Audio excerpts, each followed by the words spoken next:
สบายดีจ้าสบายดีพี่น้องสบายดีสุขุสุขคนกันสวัสดีตอน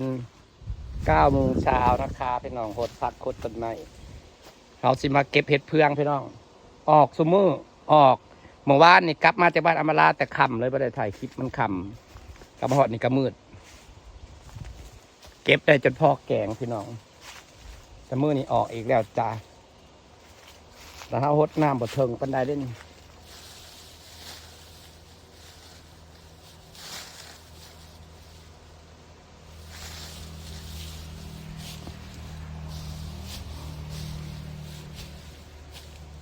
หน่อไม้ก็ออกพอหน่อไม้ผมไหวยังสิหน่อมาใหญ่สิพาเบิ่งเห็ดเฟืองออกพี่น้องเมื่อวานเห็ดก็ออกหลายขนาดเท่าบ่อนอันนี้ทหารนางสังเกตบอลทิ้งเงามันออกนี่มันสีออกในแกบขี้ไม้นะลายนั่นเจ้าขี้ไม้มาเทก่อนออกในแกบขี้ไม้ลายเอาขี้ไม้มาเทลง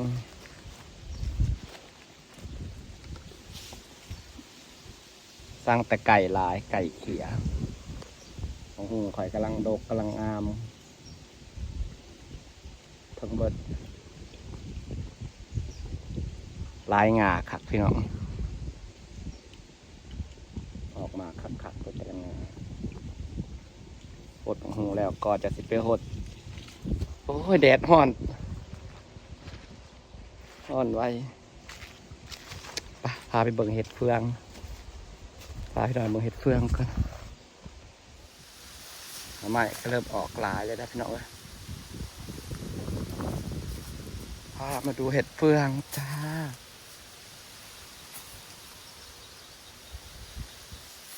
เดี๋ยวเปิดตรงขามาทางนี้ไม่ได้ออกเพราะตอนนั้นคือเป็นหนาว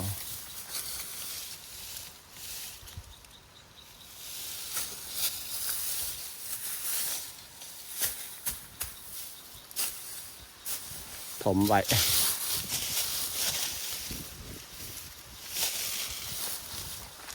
ตอนแรกแหละฮะบ่เห็นเลยจนหนาวก็มี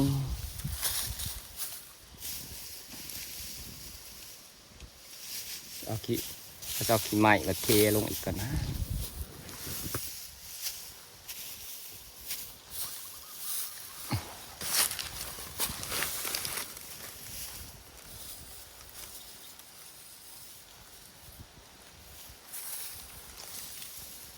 นี่เห็ดเผือกเห็ดระบบพี่น้อง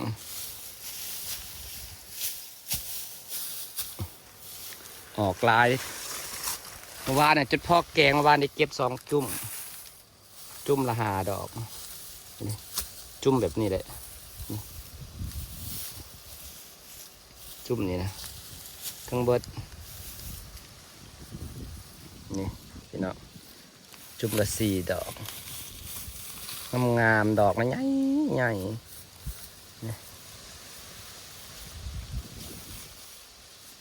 นี่ดอกใหญ่ขักพอพี่น้องขักได้เมื่อวานได้เก็บ2 จุ่มสำนีได้แกง1พอดีนางแกงกินพอดีนางอิ่มเลยจ้าว่านี่ออกหลายตอนแรงดอก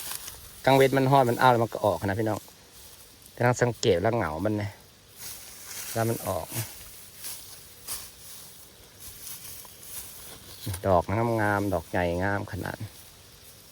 เห็ดเพืองพี่น้องได้กินเสย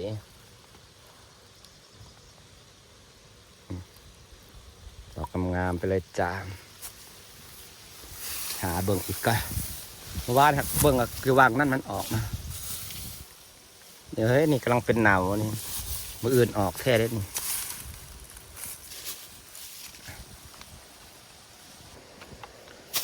เมื่อวานได้วางนี่แหละหมู่บักใหญ่4-5 ดอก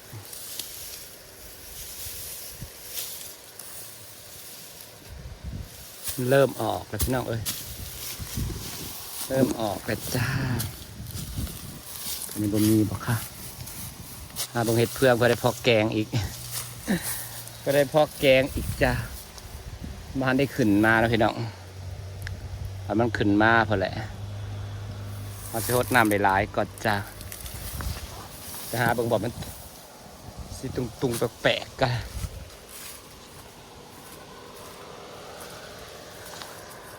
สีตุ่มๆแปลกๆก่อนเครื่องปรุงซื้อนี่นะครับพี่น้องเห็ดเพื่อง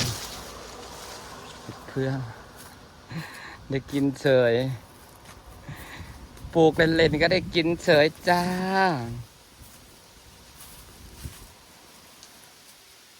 ไปเก็บเอากันปลูกเล่นๆก็ได้กินเฉยเห็ดเพื่องใครดอกที่สวยเอาขี้แกะมาหวานลงอีกให้มันหนาเก็บไปกรองเอาแต่สักขี้แกะมาหวานเป็นว่าก็ได้ป่นได้แกงอยู่เด้อพี่น้องเอ้ยนี่ในสังเกตว่ามันออกนะออกมันเพื่องเน่าๆสีแล้วก็ขี้ไหม้เน่าๆหลายๆเอาขี้ไหม้มาลงก่อนนะพอป่นเฉยดะเจอจุ่มหนึ่งในพอป่นเฉยไม่ได้เป็นแต่ดอกใหญ่ๆ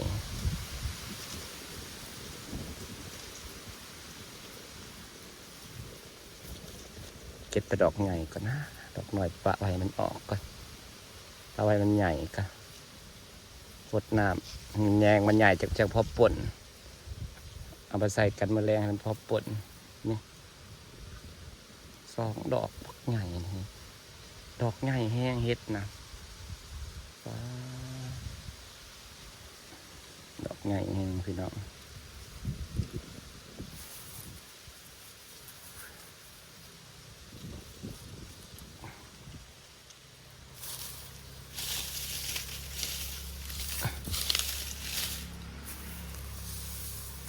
ออกได้หมดแล้วดอกใหญ่เลยนี่ได้2 ดอกเลยจะเป็นคนสอบขี้แกะมาใส่ก็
เอาขี้ไม้มาถมจับพี่น้องเพราะว่าคือต้องรู้สึกว่าขี้ไม้เห็นเพื่องออกลายที่ย่างกันอยากให้เงาหน่อไม้เขาออกลายนะ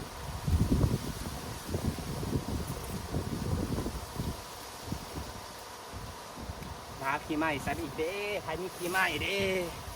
ขอสื่อเนี่ย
น้องจ้าสิฝากบรรยากาศไว้ซ้ำนี้เด้อขอบคุณทุกคนที่ยังติดตามนะพี่น้องเด้